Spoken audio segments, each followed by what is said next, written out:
Hello दोस्तों, आप लोग को अपने चैनल और एग्ज़ाम सेंटर में स्वागत करता हूं। आज का वीडियो काफ़ी इम्पोर्टेंट होने वाला है क्योंकि मैं आज वैदिक काल, जितना भी वैदिक काल है उसके बारे में आज ये पूरा जीके होगा, वन लाइनर का।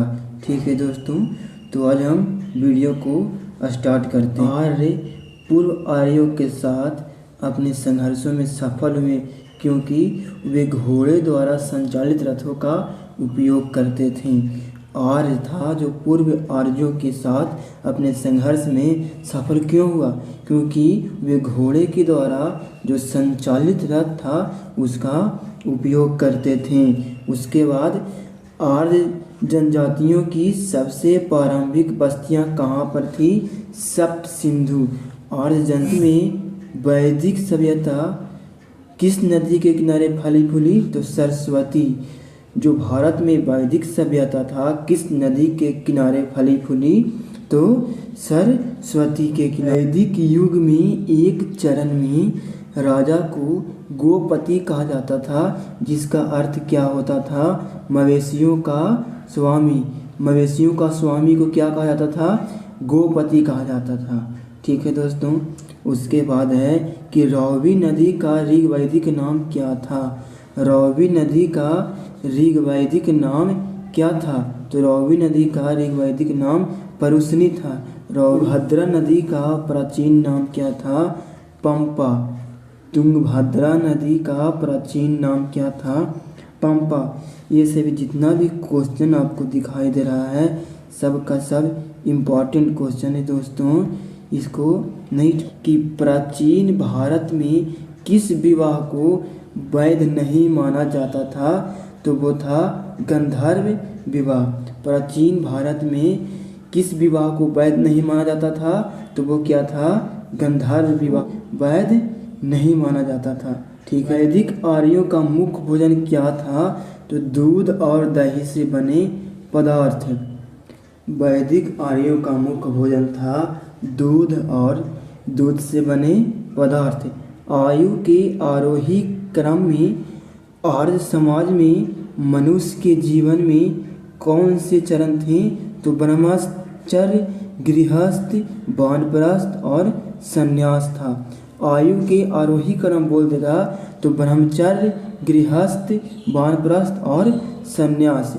उसके प्राचीन भारतीय दर्शन के अनुसार पुरुषार्थ या जीवन के चार उद्देश्य क्या क्या था? धर्म, अर्थ, काम और मोक्ष। धर्म, अर्थ, काम और मोक्ष। वैदिक काल के महत्वपूर्ण देवताओं का सही समूह क्या था? अग्नि, इंद्र और सोम था। अग्नि, इंद्र और सोम था।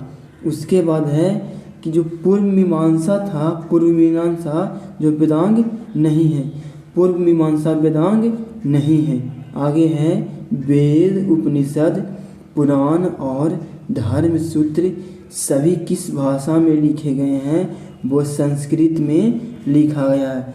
सारे के सारे किस चीज़ में लिखा गया है? तो वो लिखा गया है संस्कृत में। ठीक है दोस्तों, उसके बाद है कि सूरदास ने अपने लेखन में किस भाषा का प्रयोग किया है?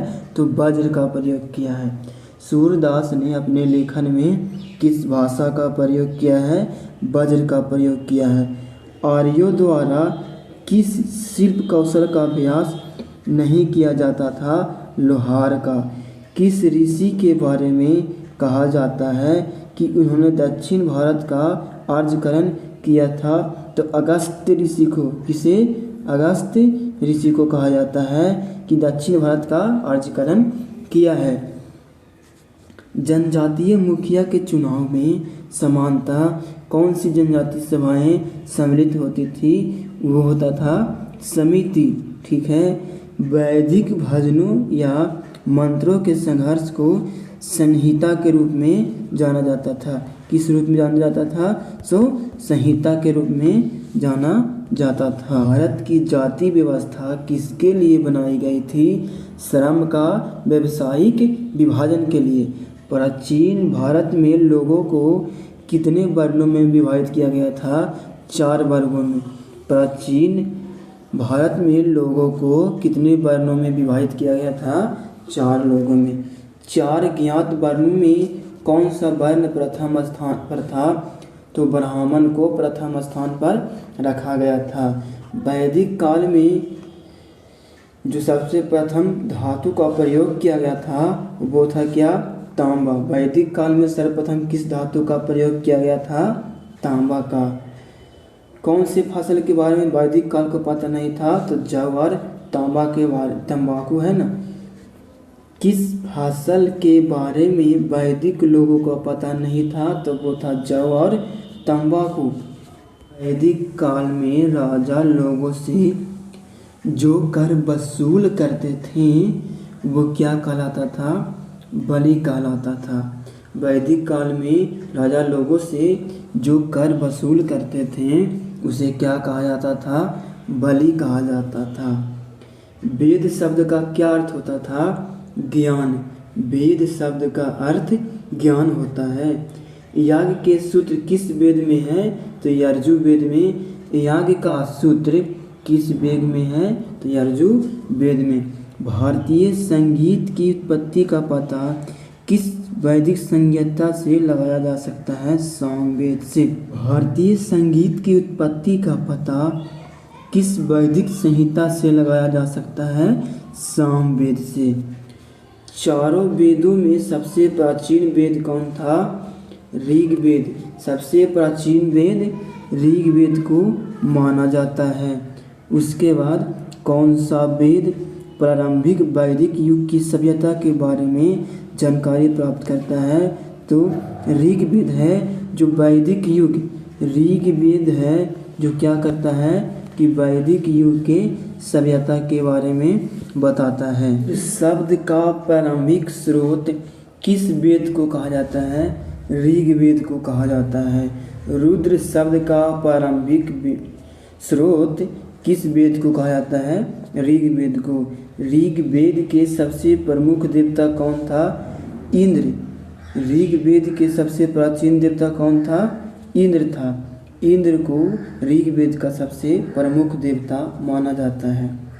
ऋग्वेद का कौन सा मंडल पूरी तरह से सोम को समर्पित था? तो 9वां मंडल था जो पूरी तरह से सोम को समर्पित। किसे समर्पित था? तो सोम को समर्पित था। मनुस्मृति जिस विषय से संबंधित है वह किससे संबंधित है? कानून से। मनुस्मृति है जो कानून से संबंधित है। निषद हिंदू दर्शन का स्रोत था। किसका स्रोत था? तो हिंदू दर्शन का स्रोत है। उपनिषद शब्द का शाब्दिक अर्थ क्या है? सदापूर्वक पास बैठना। सत्यमेव जयते जो शब्द है वो किस उपनिषद से लिया गया है? तो मुंडक उपनिषद से। किस उपनिषद से? मुंडक उपनिषद से लिया गया है।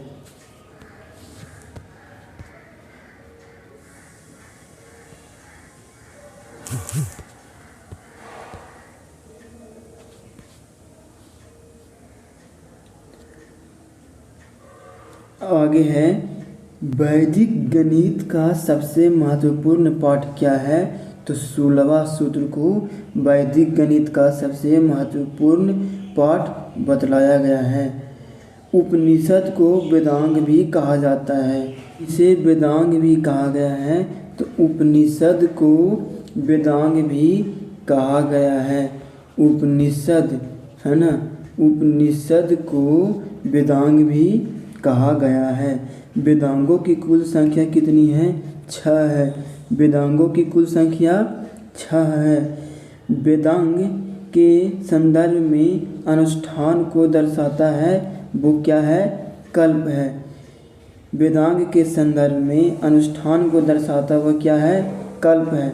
किस वैदिक ग्रंथ में पहली बार पूर्वी और पश्चिमी समुद्रों का उल्लेख मिलता है? ये आप लोग कमेंट करके बताइएगा कहाँ मिलता है जो। ठीक है दोस्तों, वीडियो में लास्ट तक बने रहने के लिए धन्यवाद। अगर वीडियो अच्छा लगे तो आप लोग शेयर ज़रूर करें। जय हिंद।